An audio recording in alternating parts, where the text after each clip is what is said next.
ಹೆಜ್ಜಾಲ ಚಾಮರಾಜನಗರ, ಇದು ಹೆಜ್ಜಾಲ ಸತ್ಯಮಂಗಲ ಆಯ್ತು, ಸತ್ಯಮಂಗಲ ಆಯ್ತು. ನಮಗೆ ತಮಿಳುನಾಡಿನವರು ಮತ್ತೆ ಫಾರೆಸ್ಟ್ ಎನ್ವೈರನ್ಮೆಂಟ್ ಅವರು ಪರ್ಮಿಷನ್ ಕೊಡಕ್ಕೆ ರಿಜೆಕ್ಟ್ ಮಾಡುದು. ನಮ್ಗೆ ಏನಾಗಿದೆ ಇವತ್ತು, ಹೆಜ್ಜಾಲದಿಂದ ಆರೋಹಳ್ಳಿ,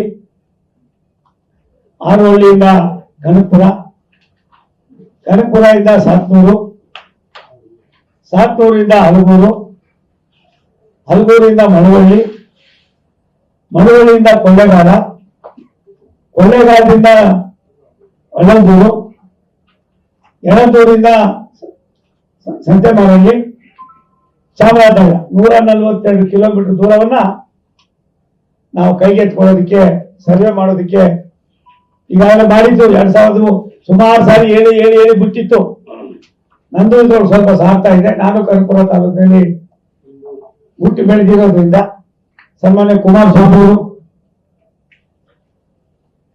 ಸನ್ಮಾನ್ಯ ಡಿ ಕೆ ಶಿವಕುಮಾರ್ ಅವರು, ಸಿಂಧ್ಯ ಅವರು, ದಿವಂಗತ ಧ್ರುವನಾರಾಯಣ್, ಇವರೆಲ್ಲರೂ ಕೂಡ ಒತ್ತಾಸೆ ಇತ್ತು.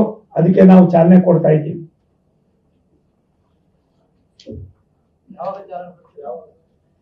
ಇವಾಗ 2019 ಇದು ಮಾಡಿದ್ರು, ಸರ್ವೆ ಮಾಡಕ್ಕೆ ಇದು ಮಾಡಿದ್ರು, ಫ್ಯೂಸ್ ಮಾಡ್ಬಿಟ್ಟಿದ್ರು, ಎಲ್ಲ ಕ್ಯಾನ್ಸಲ್ ಆಗಿತ್ತು.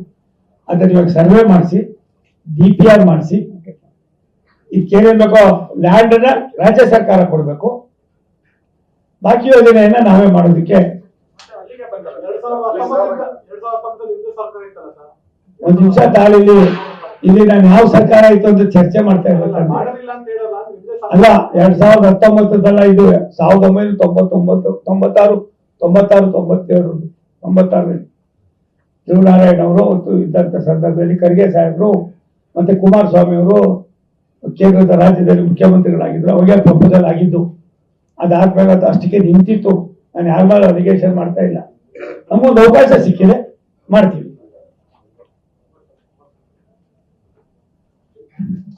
ಹೀಗಾಗಿ ನಮ್ಮಲ್ಲಿ ತುಂಬಾ ಯೋಜನೆಗಳಿವೆ.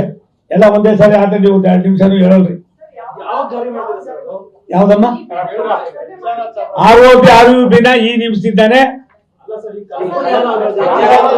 ನಾನು ನಮ್ಮ ಅಧಿಕಾರಿಗಳಿಗೆ ಸೂಚನೆಯನ್ನ ಕೊಟ್ಟಿದ್ದೇನೆ. ಅದನ್ನ 99 ಸ್ಥಗಿತವಾಗಿದ್ದನ್ನ ಸ್ಥಗಿತ ವಿತ್ಡ್ರಾ ಮಾಡಿ ಆ ಫೈಲನ್ನ ಕೈಗೆತ್ಕೊಂಡು ನಾವು ಸರ್ವೆ ಕಾರ್ಯ ಮುಗಿಸಿ ರಾಜ್ಯ ಸರ್ಕಾರಕ್ಕೆ ಇಷ್ಟು ಎಕರೆ ಜಮೀನು ಬೇಕು, ಅದನ್ನ ನಮಗೆ ಅಕ್ವಿಜೇಷನ್ ಮಾಡಿ ಜಾಗ ಕೊಡಿ ಅಂತ ಕೇಳೋದಕ್ಕೆ ಒಂದು 15-20 ದಿವಸದಲ್ಲೇ ರಿಕ್ವಿಜೇಷನ್ ರಾಜ್ಯ ಸರ್ಕಾರಕ್ಕೆ ನಮ್ಮ ರೈಲ್ವೆ ಇಲಾಖೆಯಿಂದ ಹೋಗ್ತದೆ.